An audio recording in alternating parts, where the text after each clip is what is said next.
Mauro, como é que você está? Tudo bem? Oi, Mônica, tudo bem? No improviso, a gente se sente em casa e fica. Vou até sentar aqui pertinho de você, Luiz Mauro. Sem problema. Porque a gente está numa semana muito especial, né, que é o Dia do Homem, né, que vem justamente para chamar a atenção de várias formas. E uma delas é a saúde do homem. Então, eu queria que, para começar, quando a gente fala da saúde do homem, a gente sempre lembra da próstata. Mas isso vai além, né, Luiz Mauro? Vai bem além. Primeiro, bom dia, né? Bom dia a todos. Obrigado aí É bom te receber aqui, pelo convite. Obrigado. É o seguinte, a Sociedade Brasileira de Urologia, o ano passado, fez uma pesquisa, 1.500 pessoas mais ou menos, sobre a saúde do homem em geral. E uma parte dela foi falada no novembro do ano passado. Sim. Que é mais ligado à próstata, câncer, esse tipo de coisa. E deixaram para esse mês de julho, que ontem foi o Dia do Homem, para outros aspectos da vida, vamos dizer assim, masculina. Tá? Então, assim, olharam algumas coisas de bem-estar em geral e principalmente mais para o lado do ponto de vista da sexualidade masculina. Né? Então, a gente tem assim, aquelas recomendações básicas, né?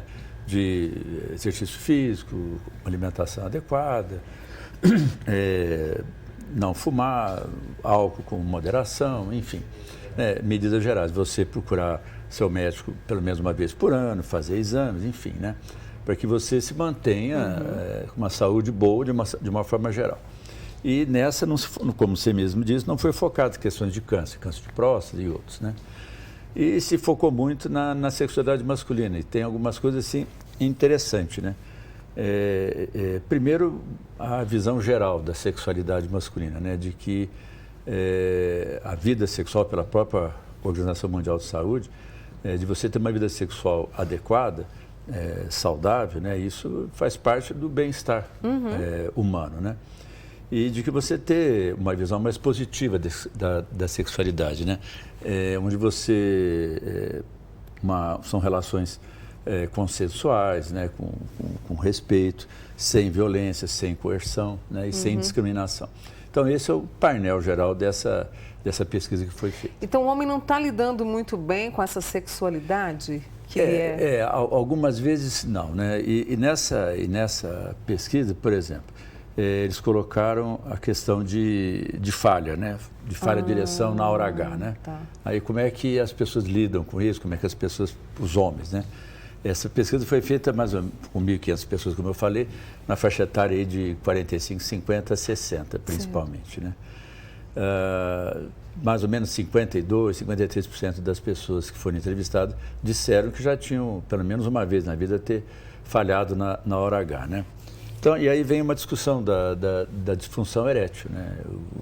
O que é, o que não é, né? E a gente tem levar essa história da disfunção erétil para uma área física, né, orgânica mesmo, e do ponto de vista emocional. Do ponto de vista físico, seria doenças, por exemplo, diabetes, colesterol alto. Pressão alta também? Pressão alta, né? Esses são os principais, né, que poderiam levar a uma disfunção erétil, distúrbios hormonais e tal. E o lado psicológico, né, que é a pressão que o homem fica de que ele é obrigado, a qualquer forma, ele tem que responder lá, né? Sexualmente ele tem que estar pronto. Isso leva uma angústia muito grande, né? Isso leva uma ansiedade muito grande, que é um dos fatores principais para atrapalhar a ereção. E é interessante, me corrija se eu estiver errado, doutor Ismauro, mas o homem ele tem uma certa dificuldade de lidar com esses sentimentos e essas emoções. Essa angústia que vem justamente por isso, quando ele deveria abrir as portas para conversar, principalmente, né, com a parceira, com o parceiro, né? Mas essa obrigação de resolver as coisas sozinho e que ele acha que ele tem que estar sempre pronto, leva uma ansiedade muito grande. E às vezes há quadros depressivos que aí piora mais ainda a função sexual do ponto de vista de ereção, né? Então, você vê, e 50%, 52% admitir que já falharam algum dia, assim, chega a ser um pouco surpreendente de uma pesquisa em geral. Em consultório, óbvio, a gente vê isso, mas é um ambiente extremamente mais restrito. Né? Você falou de 50 anos, né? A faixa etária? Faixa de 45, 50 a 60 e pouco, a maioria. E na faixa mais jovem também há esse tipo de Menos, muito agonia? menos. Muito menos porque como a falha de ereção nessa faixa etária ela é pequena, ocorre, mas é pequena, então isso não chega a ser um grande problema. O problema é a partir de 50 que começa a ter realmente algumas modificações do ponto de vista sexual, mas são adaptações que a gente vai tendo ao longo do tempo. Do mesmo jeito que você, quando você tem 30 anos, você não precisa usar óculos, às vezes com 70 você precisa usar óculos. Então são adaptações que do ponto de vista de outros aspectos da saúde masculina é aceitável, mas a ereção é complicada, é lidar com isso. E quando ele tem, né, por apoio da esposa, por apoio do companheiro, sim, enfim, e que vai procurar, né, há tratamentos, identificando há tratamentos para que ele tenha justamente essa qualidade de vida. Principalmente assim, porque a tendência da medicina é medicalizar, né? Então você dá um remédio, dá outro e tal. Mas essas pessoas, nesse momento, elas precisam muito mais de um apoio emocional, psicológico, do que necessariamente a medicação. Né? Óbvio, a medicação ajuda, tem muitas coisas para a gente fazer para ajudar as pessoas nesse sentido, mas principalmente um apoio psicológico, isso é fundamental, tanto do profissional que estiver tratando, quanto do parceiro, da parceira, enfim. Como se muda a postura?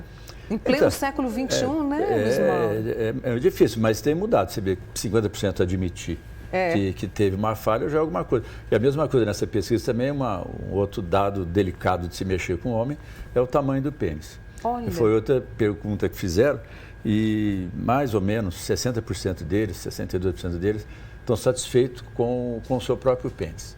Uns 15% estão satisfeitos, mas gostariam de mudar. E essa é um dado muito interessante, porque o que se fazer quando você não está satisfeito com o seu órgão, né? Você tem a cirurgia de alongamento do pênis e de aumentar o diâmetro dele também. Só que essas cirurgias, pela Sociedade Brasileira de Urologia, elas são aceitas para doenças específicas. Entendi. Por exemplo, micropênis, que é uma condição rara, né? Você tem outra que a gente chama de pênis embutido, que a criança, do adolescente, que tem um pouco mais de peso, mais gordo, na região pré-pública, o pênis fica embutido na gordura. Então dá a impressão de que o pênis é pequeno. E malformação, amputação de pênis, né? Então são condições muito específicas para você mexer com a estrutura do pênis.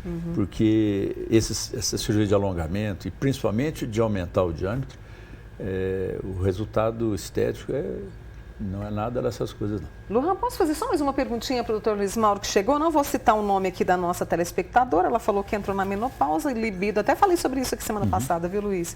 E o marido dela tem 65, está de boa. Como é que ela faz para melhorar a situação e principalmente, né, ter o apoio desse marido aí dela que está bem? Ela te pediu um conselho, Luiz, estou trazendo ele tá aqui. Bem em que sentido? Ele está super bem. Né? Sexualmente, a sexualidade está muito bem. Ela que não está. Sim. Esse é um outro aspecto que a gente tem que olhar, né?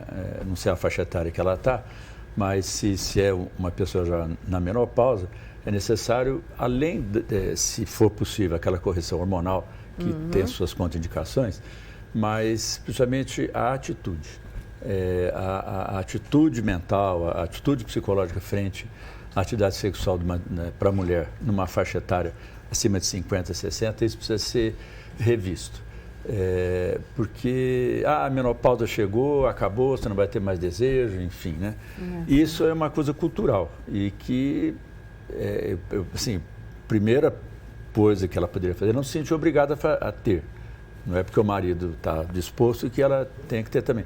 Mas ter um diálogo franco, aberto com o próprio parceiro e procurar ajuda de um ginecologista. O ginecologista vai ver se é possível alguma reposição e muita conversa, muito diálogo para poder se entender, porque é uma hora da vida da gente que talvez você não tenha mais algumas preocupações como tinha antes. Então você poderia aproveitar melhor a sua vida sexual com o seu parceiro ou sua parceira. Luiz, sempre muito bom conversar com você. Muito obrigada por ter vindo. Uma excelente semana, tá? E por ter trazido esses dados também. Dr. Luiz Mauro Coelho Nascimento, ele que é urologista, né? Especialista aí na sexualidade masculina, com a gente aqui hoje no Manhã Total. Obrigada, viu, Luiz? Um abraço para a família.